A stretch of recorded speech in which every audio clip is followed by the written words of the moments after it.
siang masyarakat Manggarai Timur. Selamat siang Pak Sekda, selamat siang Pak Leo.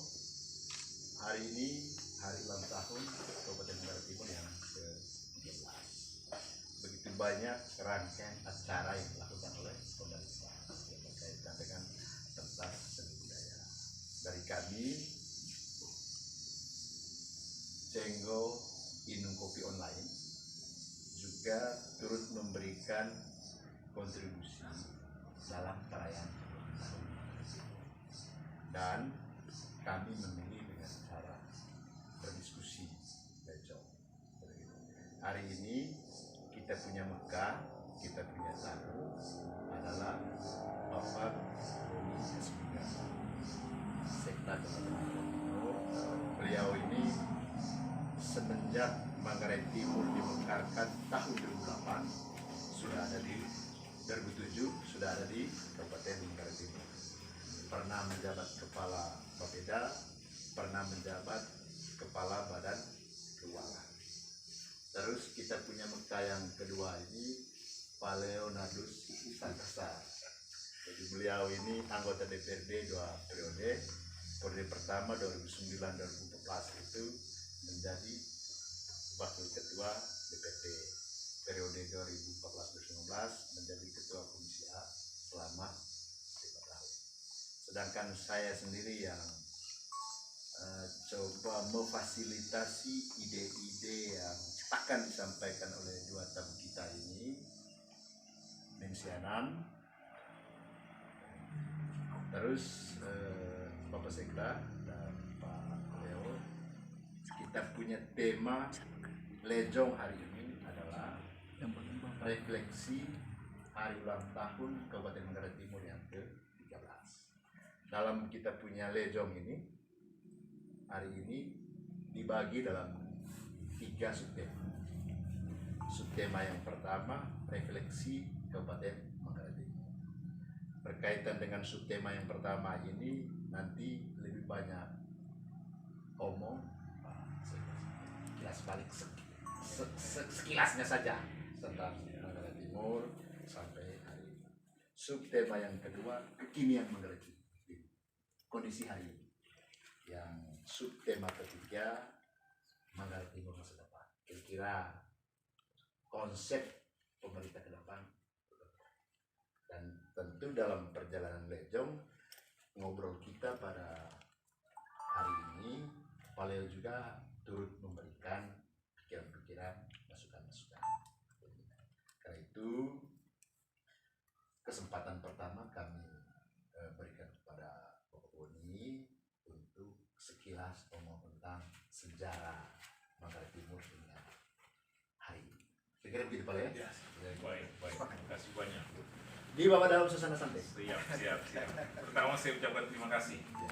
Undangan teman-teman komunitas ini, saya berbangga ada sebuah komunitas yang mempunyai kepedulian melihat dan mengambil bagian untuk pembangunan Manggarai Timur ke depan. Ini sebuah organisasi atau komunitas yang jarang untuk saat ini di kita, tapi faktanya kita membutuhkan ini. Ada keterbatasan pemerintah untuk mendapatkan masukan-masukan dengan cara-cara elegan seperti ini. Kita sampaikan terima kasih. Yang kedua, saya agak koreksi sedikit. Saya masuk Manggarai Timur 2009 atau 11 tahun yang lalu. 11 tahun Ya, tapi sejak tahun 2007 saya sudah diajak ikutan ketika Bapak Paranus Pajuleo ditunjuk sebagai penjabat. Waktu itu saya sudah mendampingi beliau untuk melaksanakan tugas-tugas awalnya. Hanya saja saya waktu itu tidak termasuk di dalam pegawai yang Berarti bukan angkatan pertama. bukan angkatan pertama. Kemudian terkait dengan pembentukan Kabupaten Manggarai Timur, kita harus berterima kasih kepada tokoh-tokohnya. Bapak Bupati Manggarai pada saat itu tahun 2005, periode 2005-2010 ya. Bapak Christian Rotok bersama Bapak Wakil Bupati waktu itu Bapak Deno Kamilus, kemudian teman-teman DPRD pada saat itu yang sudah berinisiatif untuk memekarkan Kabupaten Manggarai Timur. Terima kasih. Tanpa perjuangan itu Kabupaten Manggarai Timur tidak pernah terbentuk. Sebuah keberanian, sebuah perjuangan luar biasa Saya pikir untuk Bapak Kris, karena waktu itu beliau mau memekarkan kabupaten ini, komitmen luar biasa. Apalagi beliau putra dari Manggarai Timur. Kalau orang politik hitung-hitungan, tapi ini sebuah niat mulia. Kemudian ada juga tokoh-tokoh waktu itu, saya ingat Bapak Sipri Aun, DPR RI pada saat itu, itu juga kita harus mengapresiasi, dan tokoh-tokoh lainnya yang memberi peran untuk sehingga Manggarai Timur ditetapkan sebagai daerah otonomi baru pada bulan Juli 2007. Kemudian pada tahun yang sama di 23 November 2007 undang itu pelantikan, makanya kita rayakan seperti ini. Undang-undangnya itu Juli 2007. Kemudian secara de facto, karena pada saat itu ada pelantikan Bapak Dr. Agus Prasuti Pajuleo sebagai penjabat Bupati Manggarai Timur, saat itulah kita sudah berjalan lah pemerintahan definitif dengan ini. Selama hampir 1,5 tahun.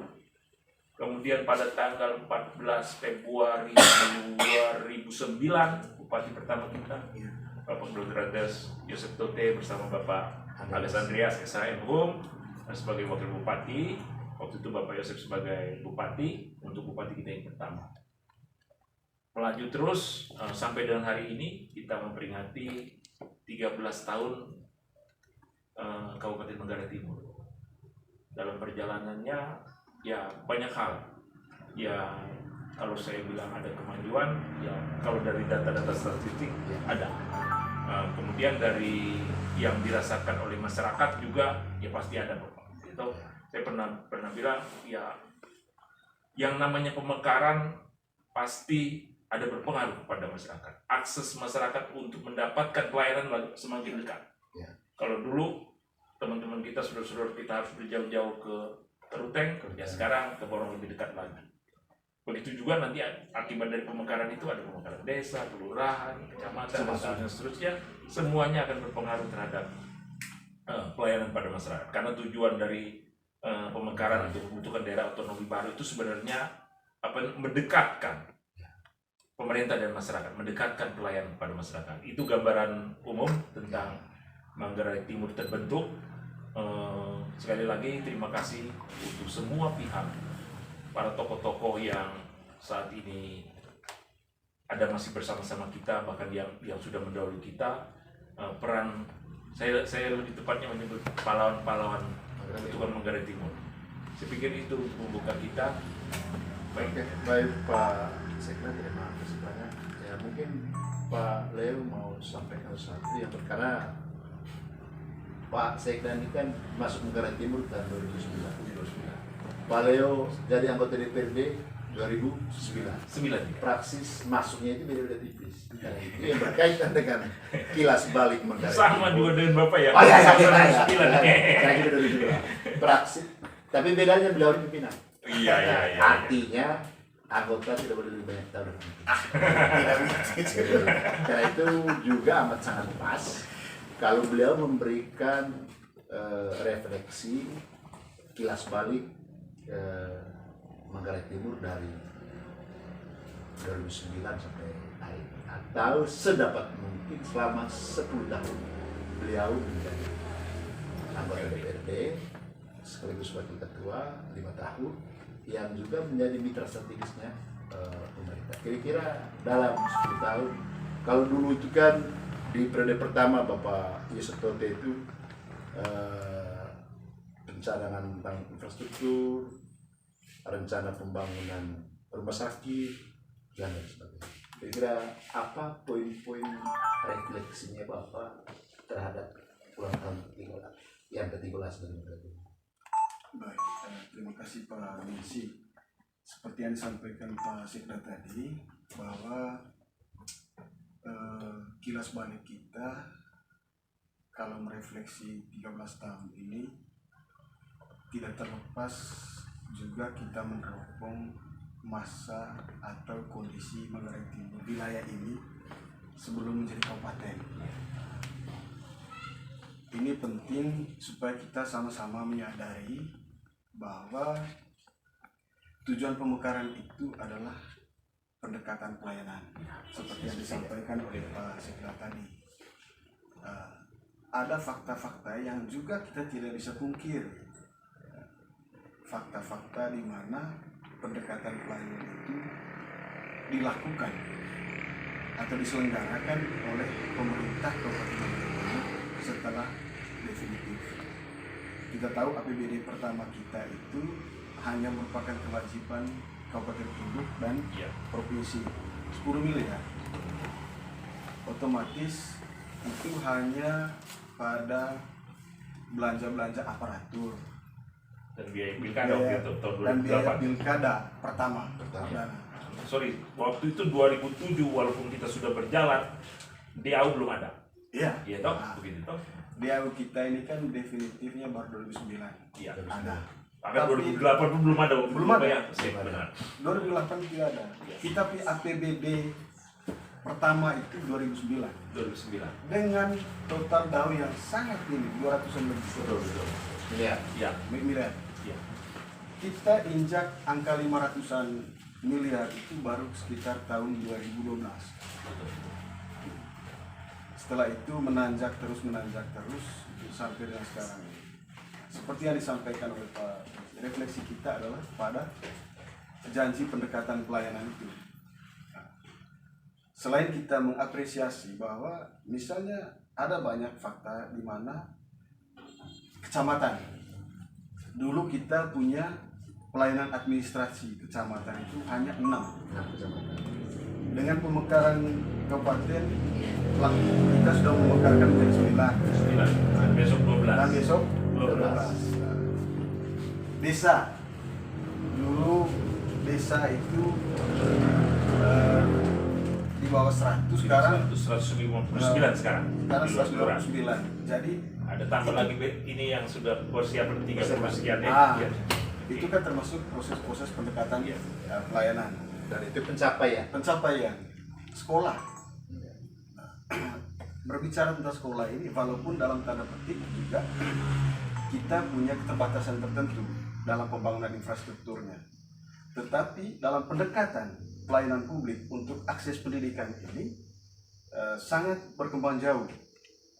Walaupun infrastrukturnya kita masih punya keterbatasan untuk bisa membangun infrastruktur gedungnya, tetapi niat pemerintah dengan meng-SK-kan pembukaan sekolah-sekolah baru dalam rangka untuk pendekatan pelayanan pendidikan itu sudah terselenggara, dan mungkin untuk infrastruktur gedungnya itu menjadi beban sekarang dan ke depan.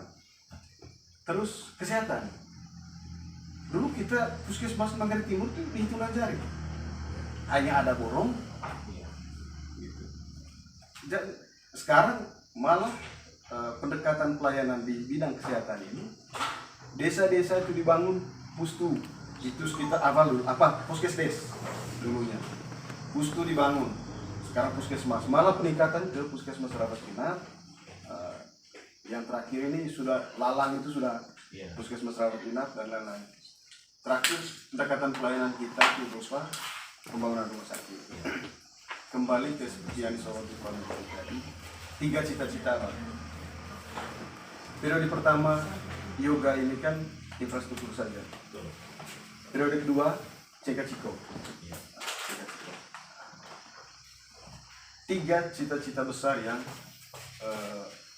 menurut saya sangat ambisius, sangat ambisius, yaitu perguruan tinggi, bandara, dan rumah sakit. Pasti menjadi pertanyaan publik, kenapa 3 cita-cita ambisius ini tidak terlaksana? Belum terlaksana. Ya, atau sampai sekarang tidak terlaksana. Oke, sepakat. Rumah sakit sudah Pak? Ya, rumah sakit sudah. Tentu publik juga bertanya-tanya mengapa. Karena saya pernah berada dalam sistem selama 10 tahun. Dan 5 tahun terakhir khususnya itu saya berada di komisi yang adalah mitra dinas perhubungan. menurut saya pembangunan bandara itulah kenapa Komisi Agung sampai beberapa kali memangkas anggaran. Secara normatif ada beberapa alasan bahwa terhadap penyelenggaraan pembangunan bandara ini tidak 100% merupakan kewenangan kabupaten. Regulatif atau regulasi kita itu sebagian besar penyelenggaraan pembangunan bandara itu adalah oleh pemerintah, dalam hal ini pemerintah pusat. Tetapi bagian studi, bagian pengadaan lahan atau segala macam itu merupakan kewenangan kabupaten atau tugas, lebih pada tugas kabupaten. Sehingga publik harus tahu bahwa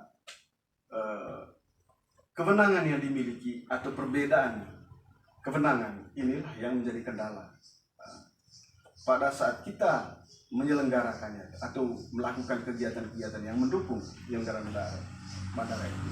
Tapi izin prinsip itu kewenangan pusat untuk bisa diselenggarakan. Itu polemik-polemik berkaitan dengan pembangunan bandara.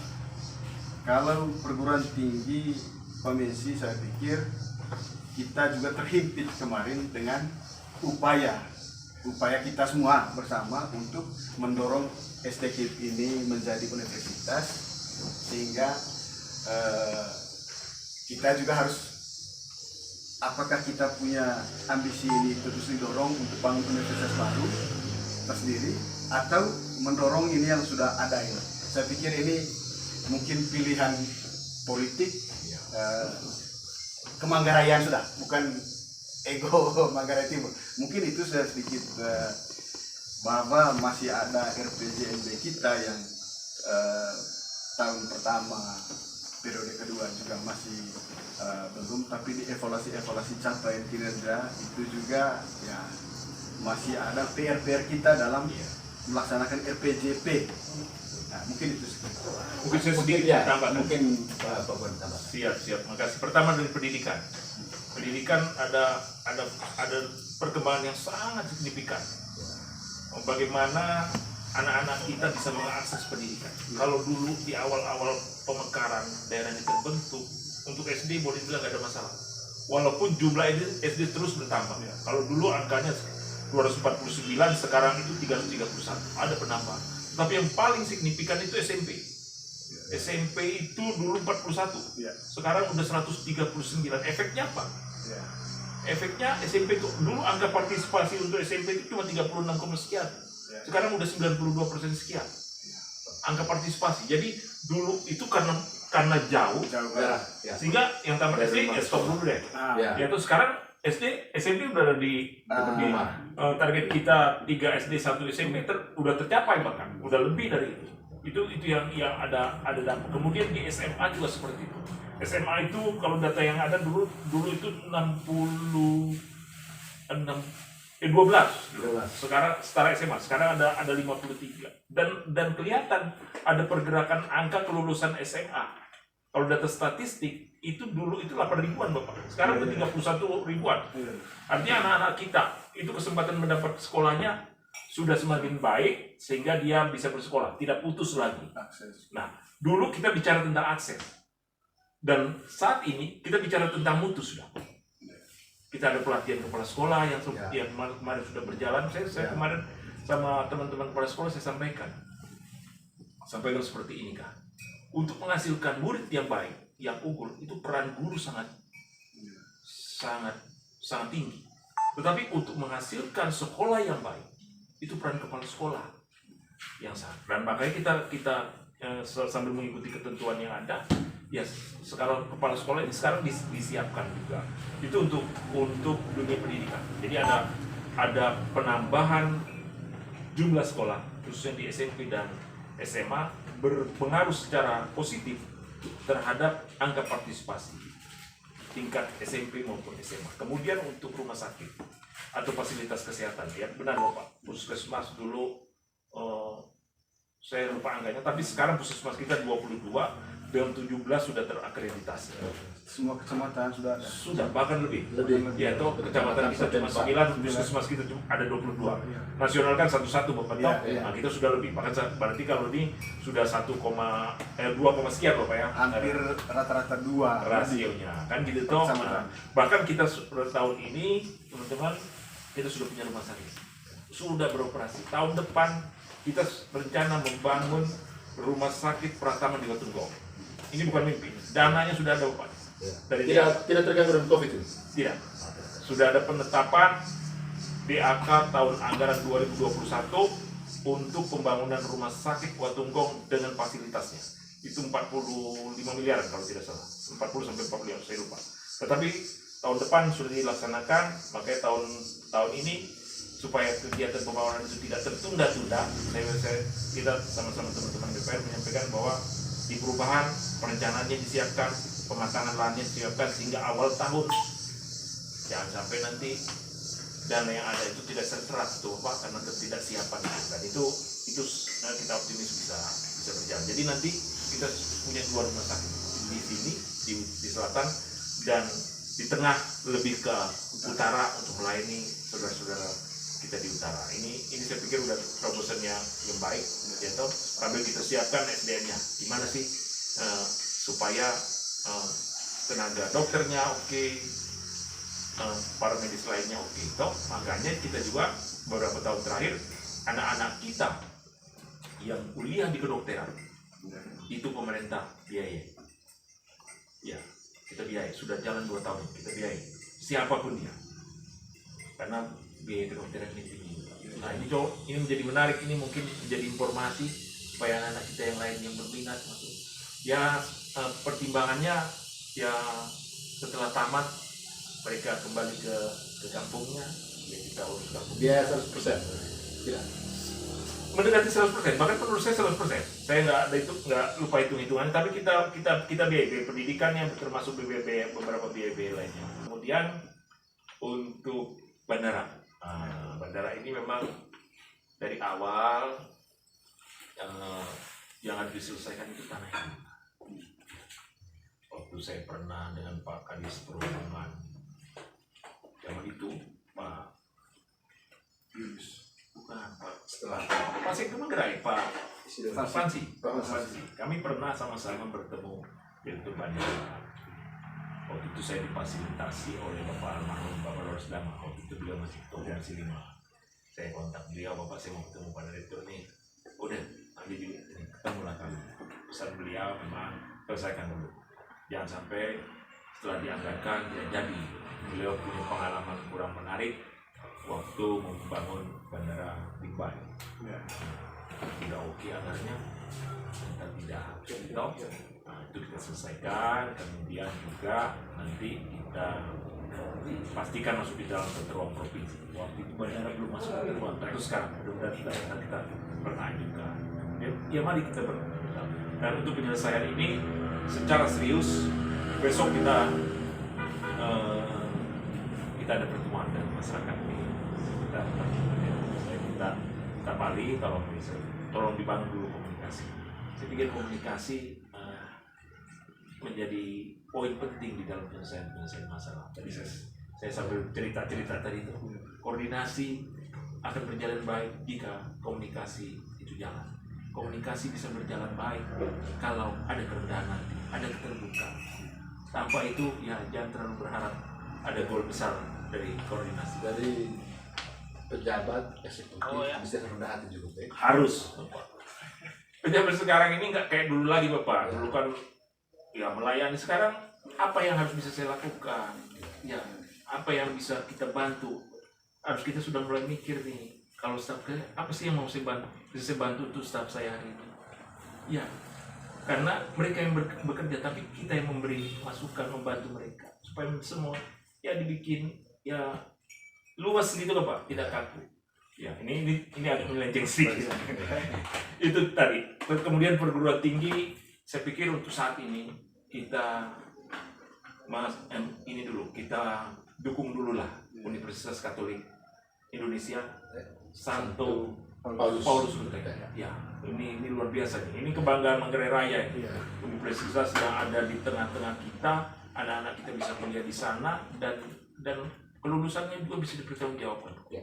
Beberapa kali pada saat tes ASN Ya. nilai-nilai yang Ya, baik bagus. ada di sana. Jadi saya pikir kita bukan berarti di sini kita tiba-tiba nggak ini, tapi kita dukung dulu di sana, jadikan Universitas UKI Katolik ini menjadi universitas yang besar, yaitu anak-anak kita bisa berkuliah di sana. Itu gambaran tentang ada perubahan, pendidikannya ada, kesehatannya ada, dan kita ke depan kita bicara tentang mutu, bagaimana anak-anak ini bisa mendapat mutu yang baik. Anak-anak kita banyak yang cerdas, ya banyak, tapi kesempatannya mungkin belum ini. Ya kita kasih kesempatan untuk itu. Itu gambaran kita kemarin dan hari ini.